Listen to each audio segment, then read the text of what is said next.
자, 시편 68편에는 하나님이 시인을 통하여 하나님은 어떤 분이신가, 또 하나님의 속성, 또 하나님은 어떤 마음을 가지고 계시는가에 대해서 알려주고 있는데요. 자, 오늘은 총 5가지 이 하나님은 어떤 분이시고 또 어떻게 우리를 인도하시는가라는 말씀을 은혜로 나누고자 합니다. 7절에 보시면 하나님이여 주의 백성 앞에서 앞서 나가사 광야에서 행진하셨을 때에 그럽니다. 여러분, 이 말씀을 오늘 여러분 심령에 새기시고 여러분에게 길잡이가 되시고 또 힘이 되시고 위로가 되시기를 축복합니다. 그래서 오늘 본문의 5가지 하나님의 속성 중에 가장 위로가 되는 7절 말씀, 앞서가시는 하나님은 어떤 분이신가? 나보다 먼저 앞서가셔서 나의 길을 인도하시는 하나님이시다. 아멘. 이 말씀 자체가 위로가 되고 힘이 되죠. 그래서 시인은 하나님이여 주의 백성 앞에서 앞서 나가사 그렇게 고백하고 있습니다. 성경 전반에 이런 하나님의 속성을 많이 드러내고 계시는데요. 신명기 1장 30절의 말씀 보시면 너희보다 먼저 가시는 너희의 하나님 여호와께서 그랬습니다. 너희보다 먼저 가시는 너희 하나님 여호와께서라고 일러주고 있습니다. 너희보다 먼저 가시는 하나님은 바로 이제 어떤 사건을 두고 염두에 하시냐면 바로 신명기 1장 30절 후렴절입니다. 어디에서? 애굽에서 너희를 위하여. 그러니까 애굽의 역사적이고 경험적인 실천적인 사건을 통하여 하나님의 그 속성을 드러내고 계세요. 어떻게 하나님은 앞서가시느냐? 이스라엘 백성들이 애굽에서 출애굽할 때 바로 그 사건을 백그라운드를 하고 있는데요. 어떨 때 하나님이 먼저 가셨느냐? 2가지를 그 후렴절에 이야기합니다. 너희 목전에서 모든 일을 행하신 것 같이. 첫 번째로 하나님이 이스라엘 백성들에게 모세와 아론을 먼저 보내주셔서 하나님이 이제 앞서 가셔서 일을 행하셨음을 그렇게 알려주고 있고요. 그리고 2번째는 후렴지를 보시면 너희를 위하여 뭐 하실 것이며 싸우실 것이다. 이런 이제 10가지 재앙들을 이야기를 하죠. 이스라엘 백성들 저들이 알지 못했을 때 하나님이 애굽과 대신 싸워주셔서 지나고 보니까 하나님이 우리를 위하여 싸우셨다. 10가지 재앙을 통하여 또 출애굽하는 모든 과정들을 통해서 모세와 아론을 먼저 보내주셔서 기도하게 하시고 또 저들이 하나님께 손을 들어 지팡이로 홍해를 칠 때에 하나님 홍해를 쫙 가르셔서 길을 열어주셔서 저들이 이제 하나님이 앞서 행하실 때에 그런 이제 배경을 두고 있습니다. 자, 시편 기자는 다시 68편 7절 보시면 하나님이여 주의 백성 앞에서 앞서 나가사 그랬습니다. 근데 이번에는 이제 그 장소를 광야에서 행진하셨을 때에라고 말씀하고 있습니다. 자, 광야에서 하나님이 먼저 가신 대표적인 사건은 바로 이제 구름 기둥과 불 기둥 사건을 이야기하죠. 항상 저들보다 한 900리 정도 먼저 앞서가셔서 그래서 하늘에 이제 구름 기둥이 쭉 올라오면 누구나 다 볼 수 있도록 그렇게 이제 앞서가셔서 길을 인도하셨고 또 밤에는 불 기둥을 하나님이 비춰주셔서 그래서 구름 기둥이 움직이면 저들이 따라 움직이고 그러니까 하나님이 보내시는 사인이죠. 그리고 불 기둥을 이렇게 또 비추셔서 인도하시면 저들이 또 이렇게 같이 움직이고 구름 기둥이 멈추면 그들도 멈추고 불 기둥이 멈추면 또 그들이 멈추고 이렇게 해서 하나님이 이제 그들을 인도하신 것이죠. 그래서 이 구름 기둥과 불 기둥은 신기하고 놀라운 자연적인 기적의 현상으로만 보면 저들은 자연만 본 거죠. 구름 기둥과 불 기둥은 정말 우리 눈앞에 그런 것들이 나타나면 정말 놀라운 정말 눈이 그냥 돌아가는 놀라운 일이죠. 그리고 야, 기적이다, 신기하고 놀랍다. 그런데 그것만 보면 초자연적인 놀라운 광경입니다. 근데 하나님은 이스라엘 백성들에게 구름쇼, 불기둥쇼 하려고 그걸 보여주신 게 아니라 구름기둥과 불기둥을 통하여 중요한 그런 본질은 내가 너와 함께한다. 하나님의 임재를 알려주시는 겁니다.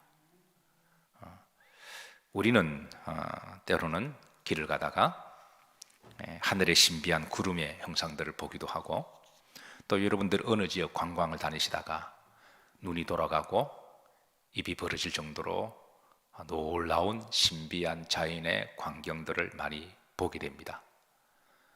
그런데 성경은 그것만 보고 야, 참으로 자연의 신비가 놀랍다, 하늘의 별들이 놀랍고, 또 가끔 자연에서 이상 기온이 일어서 어떤 큰 이렇게 현상이 일어나면 가령 구름이 가끔 그런 현상들이 유튜브에 올라오죠. 구름이 예수님의 모양으로, 십자가 모양으로, 어떤 형상의 모양으로, 천사의 모습으로 그렇게 쫙 찍히면 야, 놀랍다, 그렇게 감탄할 때가 있죠. 그런데 그것만 보면 이제 우리가 반밖에 보지 못한 거죠. 그것을 만드신 분이 누구냐? 그거를 통치하신 분이 누구냐? 하나님은 자연을 통해서 우리에게 주시고자 하는 메시지가 뭔가? 그래서 주 하나님 지으신 모든 세계에 그리어보고 하나님을 찬양하며 이 모든 걸 하나님이 만드셨고 하나님 통치하고 계시고 하나님 나를 사랑하시고 축복하신다. 우리가 거기까지 나아가야 되는 거죠. 그래서 우리가 믿는 사람과 믿지 않는 사람들의 차이는요, 똑같은 하늘을 보더라도, 똑같은 신기한 자연현상을 보더라도 산에 가서 야호 등산해서 마치는 게 아니라 믿는 사람 그걸 넘어서 이 모든 것을 만드시고 하나님이 통치하시고, 하나님이 통치하신다는 것은 계속 간섭하신다라는 거잖아요. 그래서 하나님께 예배하고 찬양하고 하나님께 감사할 때, 그게 믿지 않는 사람들과 믿는 사람들의 차이죠. 신약 시대는 하나님이 더 이상 구름 기둥과 불 기둥을 보여주지 않으세요. 출애굽 이스라엘 가나안 땅에 들어가고 난 다음에는 구름 기둥과 불 기둥이 사라졌습니다.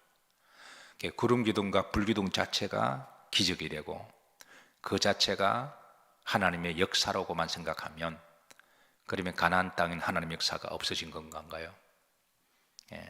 더 하나님이 기적을 안 보내주시고 하나님 일을 안 하시는 분이신가요?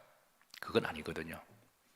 그래서 가나안 땅에 들어가고 난 다음에 신약 시대에서 더 이상 하늘의 구름 기둥과 불 기둥이 없어도 그게 전혀 문제가 안 됩니다. 왜냐하면 구름 기둥 자체가 기적이 아니라 불 기둥 자체가 신격화가 되어서는 아니 되고, 그거를 주관하시는 하나님이 우리의 본질이시기 때문에. 그래서 중요한 것은 광야에서 구름 기둥과 불 기둥을 보내주셨을 때는 하나님 주시고자 하는 메시지는 내가 너희와 함께한다. 너희들이 애굽에서 430년 동안에 너무 애굽적인 거는 다 동물적인 거잖아요. 눈에 봐야만 믿고, 그리고 뭔가 당장 내가 육적으로 도움이 돼야만 이제 하나님을 믿으니까. 근데 신앙이 성장하면 내가 보이지 않아도 하나님을 신뢰하고, 내가 어떤 물질적인 복을 받지 않아도 주님을 배반치 아니하고, 내가 아파도 하나님이 여전히 살아계시고. 신앙의 초보였을 때는 그러니까 봐야 되고 먹어야 되고, 그리고 힘들면 시험 들고 하나님을 배반하고. 그러나 신앙이 성숙하면 그런 거는 초월할 수 있는 거죠. 그래서 너무 애국적이었을 때 하나님은 구름 기둥과 불 기둥을 통하여 저들을 인도하셨지만, 이제 가나안 땅에 들어가서는 이제 더 이상 걸을 필요가 없으신 것이죠. 어쨌든 여러분, 구름 기둥과 불 기둥에 하나님의 주시는 본질적인 메시지는 하나님이 나와 함께 하신다. 하나님이 내 길을 인도하신다.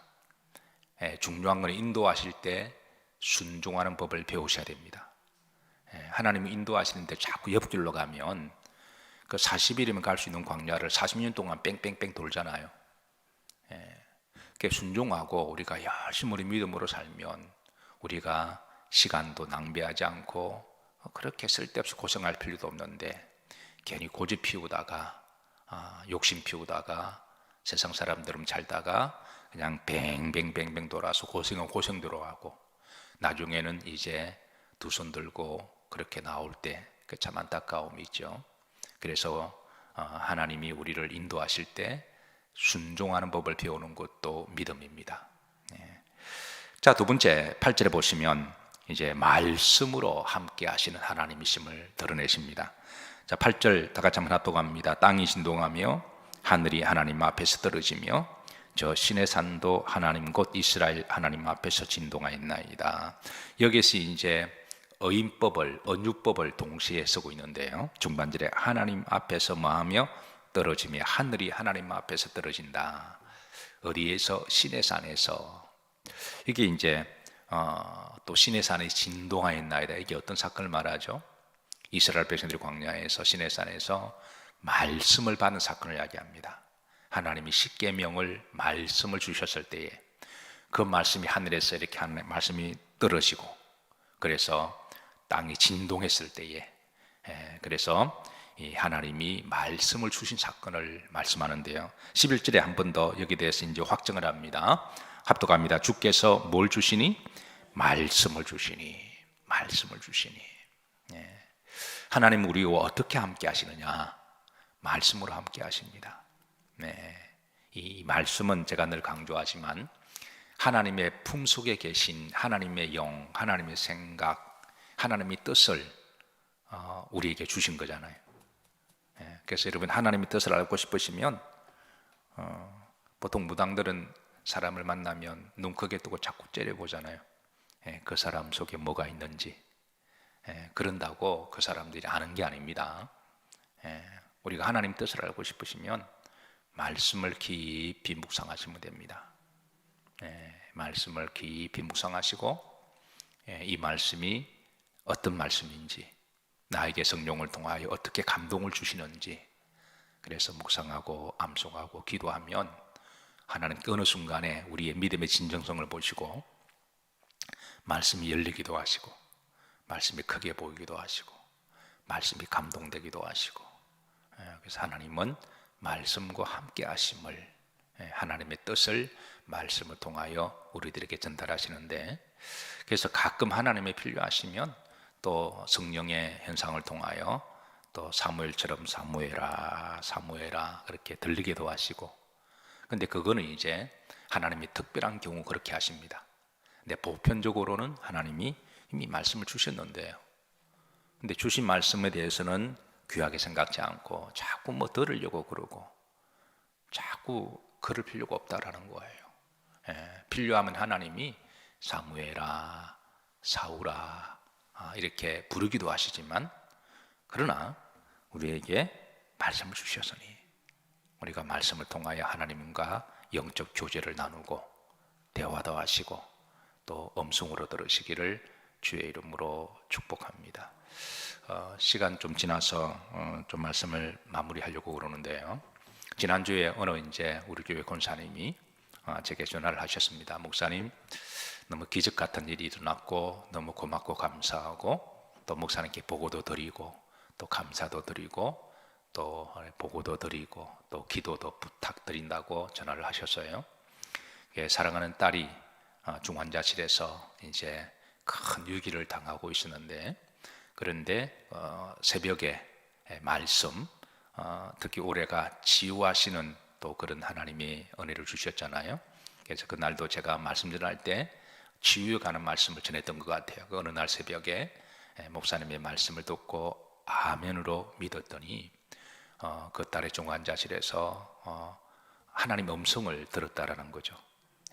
하나님께서 딸아 그렇게 하면서 그 혼수 상태에서 그 음성을 듣고 이제 마음속에 하나님 나에게 은혜를 주시면 이제 믿음으로 살아가겠습니다 라고 하는 영적인 그런 교통이 있고 얼마 있다가 이제 그 다음 날인가 그 다음 날에 의식이 돌아오고 일반실로 이제 옮기시고 그래서 말도 하고 음식을 전혀 못 먹던 사람이 음식을 먹고 음식을 먹는다고 하는 것은 하나님이 회복시키기 위함이거든요. 그래서 아프실 때 잘 드셔야 됩니다.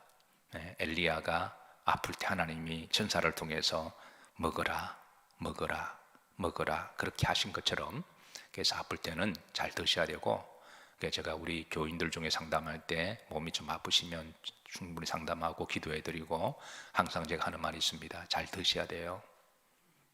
잘 드셔야 몸이 회복하는 거니까. 그래서 이제 제가 전화로 전화를 하니까 일반 사람처럼 이렇게 대화도 하시고, 전화로 제가 축복기도 해드렸습니다. 그래서 그 하나님의 기적이라고, 하나님이 치유해 주시고 만져주셔서 그렇게 하시는데, 어쨌든 하나님은 믿는 자들과 함께 하십니다. 함께 하시고, 오늘도 하나님이 여호와여 주의 백성 앞에서 앞서 나가사 광야에서 마실 때에, 행진하실 때에 우리를 인도하실 때 순종하는 법을 배우셔서 하나님 예비하신 젖과 꿀이 흐르는 또 평안과 안식의 복이 있으시기를 주의 이름으로 축복합니다.